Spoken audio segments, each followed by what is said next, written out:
Hello, hello, hello, and welcome to English Learning for Curious Minds by Leonardo English, the show where you can listen to fascinating stories and learn weird and wonderful things about the world at the same time as improving your English. I'm Alistair Budge, and today we are talking about a scandalous tale of expensive tastes, fast cars, gambling, and a high-flying British aristocrat's involvement in one of Britain's most infamous unsolved murders. This is the story of Lord Lucan, the British peer and gambling addict who disappeared after his nanny was found brutally murdered. It's a case, and crucially, a disappearance, that still fascinates people to this very day and has led to countless theories and supposed sightings all over the world. Okay then, let's get into it and talk about Lord Lucan, the British aristocrat suspected of murder who disappeared, never to be seen again. It was a quiet evening on the 7th of November, 1974.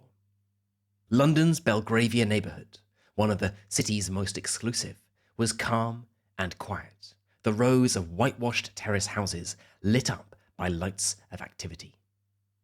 Suddenly, the air was filled with frantic breathing and the pitter-patter of footsteps. On Lower Belgrave Street, a woman sprinted past, a look of panic across her face. She was barefoot and covered in blood. Searching desperately for help, the first place she saw was a pub, the Plumber's Arms. She burst into the bar. Help me! Help me!" she cried. "I've just escaped from a murderer. He's in my house. He murdered the nanny." As the barman tried to calm the woman down, the punters, the people drinking in the bar, turned in shock at what they were seeing. This poor woman, they thought.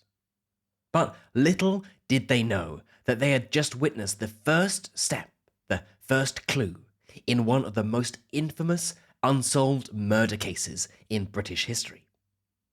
This woman was no ordinary punter, no ordinary lady. She was Lady Lucan, the wife of one of the country's most flamboyant aristocrats. But before we get into the events of that fateful night, we should first consider a bit of background. Lord Lucan was born Richard John Bingham on the 18th of December 1934 in London to the English-Irish peer George Bingham, the 6th Earl of Lucan, and Caitlin Elizabeth Ann Dawson.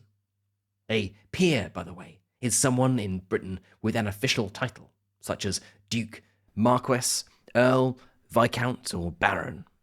Though peers can be appointed by the government, often these titles are hereditary.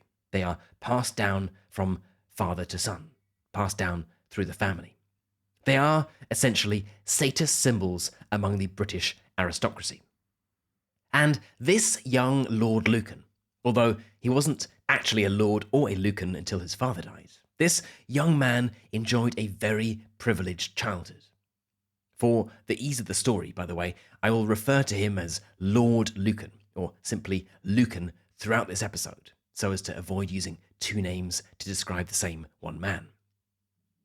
During the Second World War, Lucan and his siblings were evacuated, moved to safety, first to Wales and then to the United States, where they stayed with a multi-millionairess and continued their lives of luxury.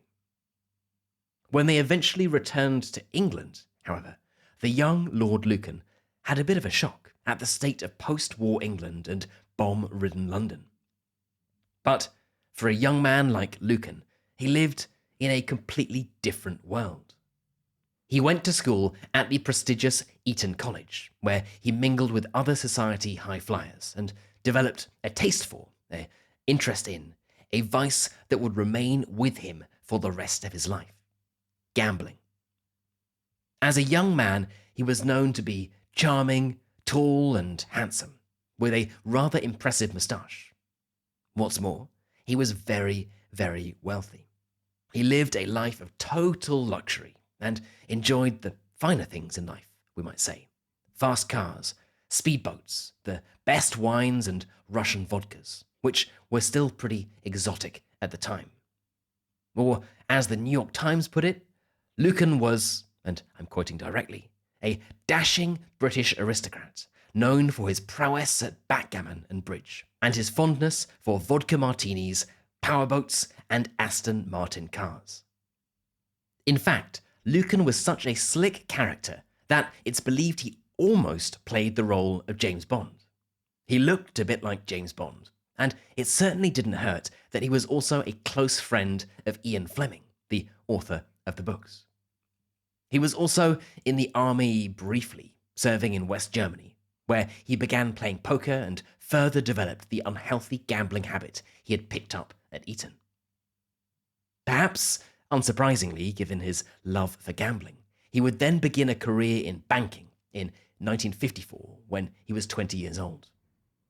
And although he was on a very healthy salary and would have been a multi-millionaire by today's standards, Lucan increasingly gambled in his free time, playing lots of backgammon and poker in particular.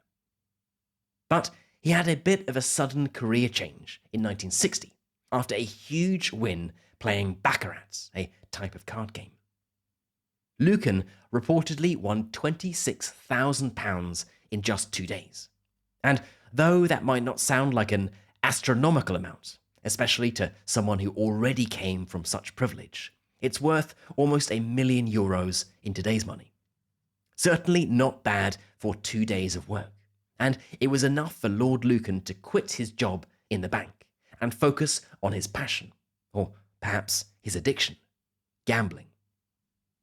He became a full-time gambler and was known as Lucky Lucan in the elite gambling circles. But he quickly transformed into what has been described as a compulsive gambler, spending most of his time at the Claremont Club, an exclusive gentlemen's club in Mayfair. Gambling, to put it bluntly, became his entire life, although he would forever be chasing a win as large as the one that convinced him to quit his day job. A few years later, in November of 1963, just before his 30th birthday, the eligible bachelor married a lady called Veronica Duncan in a ceremony that was attended by minor members of the royal family. But it wasn't exactly a natural match. Their honeymoon, which was a trip to Istanbul on the exclusive Orient Express, ended ahead of schedule because, according to Lady Lucan, there seemed little to talk about, and I longed to go home. John, she said, meaning Lord Lucan, he was lost in thought and seemed a little bored. It was certainly an ominous start. A couple of months later, in January of 1964, Lucan's father died, and he formally inherited the title Lord Lucan, and along with it, around £250,000, which would be around €5 million in today's money. But the money went out as fast as it came in, and he was losing vast amounts at the card table. On one occasion, he reportedly lost £8,000, almost €150,000 in today's money, and this was in a single evening. A short while later, Lord Lucan, Lady Lucan, and their 3 children, Francis, George, and Camilla, they moved into a new house, 46 Lower Belgrave Streets, which, convenient for Lucan, was only a short walk from the Claremont Club. By this stage, his gambling habit was well known and accepted, and Lady Lucan has described her role as one of a gambler's wife, and of needing to, and I'm quoting directly, help him get out of a backgammon game when he was winning. In other words, it was her job to try to make sure he quit while he was ahead and not lose too much money. Now, it's important to note here that although Lord Lucan might have had, on the surface, an enviable life, everything a man could ever want, behind closed doors, in private, things weren't quite so rosy. They weren't going quite so well. Lucky Lucan, as it turned out, wasn't quite so lucky after all, and was amassing enormous gambling debts. That £8,000 loss in a single night wasn't a one-off, And as he lost more and more, he was forced to begin borrowing money from friends and family. Key to understanding this story, this murder and this disappearance, however, is the role of Lady Lucan and their deteriorating marriage. His wife, Lady Lucan, had given birth to 3 children in 6 years, from 1964 to 1970, and had suffered from severe postnatal depression. Her husband was little help. He fell deeper and deeper into gambling debts, spending more and more time at his club and drinking more and more. He failed to understand what was happening to his wife or support her, and the marriage began to fall apart. A few years later, by 1973, the marriage had collapsed, and Lord Lucan had moved out of Lower Belgrave Street and into a flat on Elizabeth Street, just around the corner, and, importantly, still a short distance from the Clermont Club. Lady Lucan was in a fragile mental state and was being treated with various antidepressants. As a result, to help out around the house and care for the children the following summer, she hired a nanny, a 29-year-old lady named Sandra Rivett. But that's when things started to get a little nasty, a little unpleasant. When his wife was given custody of the children, Lord Lucan was outraged, and his behavior became obsessive and threatening.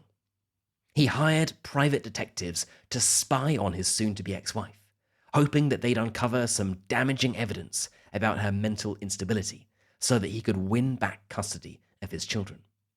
His car was regularly seen outside the Lower Belgrave Street home, and friends of Lord Lucan even claimed that he said he was planning to kill her.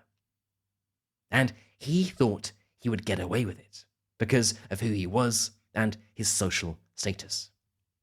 So what actually happened, and what has the nanny, Sandra Rivett, got to do with all of this? Well, it's all a little murky, a little unclear, but here is what is believed to have happened. Facing growing gambling debts, drinking more and more, and having lost custody of his children, it's thought that on the night of November the 7th, 1974, Lord Lucan broke into his former home on Lower Belgrave Street. At the house were the children, the nanny, Sandra Rivett, and Lady Lucan. Sometime around 9 p.m., after the children had been put to bed, Sandra Rivett, the nanny, offered to make a cup of tea for Lady Lucan, and went down into the building's dimly lit basement. Lord Lucan, so the theory goes, then sprung out from the shadows and beat the woman to death with a piece of lead piping. Back upstairs, and wondering why her cup of tea was taking so long, Lady Lucan eventually went downstairs and stumbled upon the bloody scene. And, as you heard at the start of the episode, Lucan then allegedly attacked his wife before she managed to escape to the Plumber's Arms pub down the road.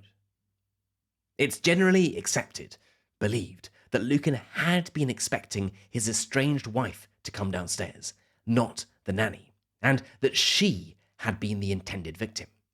He had been planning to kill Lady Lucan, dispose of her body, and take back the children and house. Now, based on what we know of Lucan's mental state at the time and their deteriorating marriage, this certainly seems like a plausible theory.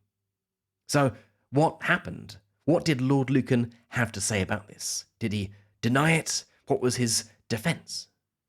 Well, he said nothing. As you might have guessed from the title of this episode, Lord Lucan disappeared and was never seen again, resulting in one of the biggest murder mysteries in modern British history. We do know something of his movements immediately after the murder, however. It's thought that he drove 70 kilometres to a friend's house in a village in Sussex, close to London, but only stayed for a few hours and left in the early hours of the morning. His story, his cover, according to friends, was that he had walked in on his wife being attacked by another mystery man, and that he was now hiding because his wife had accused him of hiring a hitman, a contract killer. But after that, we know very little. 3 days later, on November the 10th, his blood-stained car was found abandoned with a piece of lead piping in the boot at the port in Newhaven, near Brighton, on the south coast of England. After that, nobody to this very day knows what happened to Lord Lucan. Well, nobody publicly knows anything about it. And as you might imagine, this has led to a whole host of theories about what happened to him, where he went, and whether he is, in fact, still alive.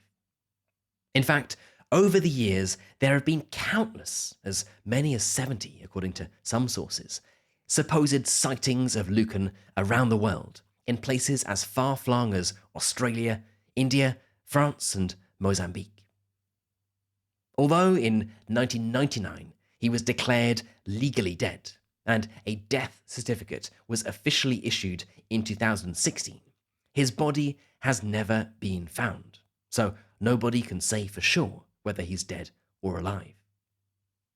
The first supposed sighting came in January of 1975 in Melbourne, Australia, and he was also allegedly seen in northwest France in the year or so after the murder. People also claimed to have seen him in Mozambique and Zimbabwe, and there was even a theory that he was living in India as a beach hippie called Jungle Barry. Some of the other wacky theories include that Lord Lucan was held to ransom by the Irish Republican Army, and, incredibly, that he had shot himself and his remains were fed to the tigers in an English zoo immediately after the murder. And there's more. Police have investigated fingerprints on beer glasses in South Africa and tracked money moving to bank accounts in Latin America. People have claimed to see Lucan at an ex-Nazi colony in Paraguay, living in a car in New Zealand, and even working as a waiter in California. And the mystery of Lord Lucan continues to this very day, almost 50 years after the murder. In 2022, a facial recognition specialist claimed that a photo of an elderly man living in Australia is an exact match for Lord Lucan. Could he have escaped and been living in Australia all these years? Using artificial intelligence to cross-reference photos of Lord Lucan with this old man in Australia, the specialist concluded that, and I'm quoting directly, "They produced a match. This isn't an opinion, it's science and mathematical fact." Some say, however, that the most likely scenario is that he took a ferry from Newhaven just days after the murder, jumped off the boat, committing suicide, and his body was lost at sea, forever consigned to Davy Jones's locker, as a sailor might say. The only truth of this murder mystery, of this whodunit, as we say in England, is that nobody knows for sure what happened to Lord Lucan. It was a real-life murder mystery, a real-life game of Cluedo, complete with lead piping, one of the murder weapons used in the game of Cluedo. As a quick reminder, or if you didn't know, Cluedo is a popular board game where players try to solve a murder mystery by guessing the character, murder weapon, and room where the crime occurred. And, in fact, the parallels between the real-life case of Lord Lucan and the game of Cluedo aren't limited to the discovery of the lead piping. Incredibly, in what seems like fiction but was in fact real life, in 2022, it was reported that investigators didn't only find the lead piping in Lucan's car in Newhaven. According to the British press, investigators also found cards from the game of Cluedo in the car. And it gets weirder. Which cards did they find? Colonel Mustard, a lead pipe, and the Hall. And why is this particularly strange? Colonel Mustard is a dashing military character with a large moustache, not too dissimilar to Lord Lucan's own. His weapon was exactly the same, and the hall location is the closest to the cellar in the game. In a further twist, police revealed that these 3 cards were also found to be missing from Lucan's own Cluedo set. So, what does this all mean? Was it Lord Lucan taunting or mocking the police before making his escape? Was he framed by someone else? Or was someone trying to play a funny trick? It seems quite clear that the murder was committed by this man, by Lucan, and an innocent young life was taken. If he wasn't the killer, then his disappearance is most suspicious. But as to what happened next, and to the question of what actually happened to Lord Lucan, well, unless something drastically changes, then this is a mystery that will most likely forever remain unsolved. Okay then, that is it for today's episode on the disappearance of Lord Lucan. I hope it was an interesting one, and whether you knew this story before, or this was the first time you'd ever heard anything about Lord Lucan and this murder mystery, well, I hope you learned something new. As always, I would love to know what you thought about this episode. Had you heard about Lord Lucan before? What do you think really happened that night in Lower Belgrave Street? And where do you think he went? I would love to know, so let's get this discussion started. You can head right into our community forum, which is at community.leonardoenglish.com, and get chatting away to other curious minds. You've been listening to English Learning for Curious Minds by Leonardo English. I'm Alistair Budge, you stay safe, and I'll catch you in the next episode.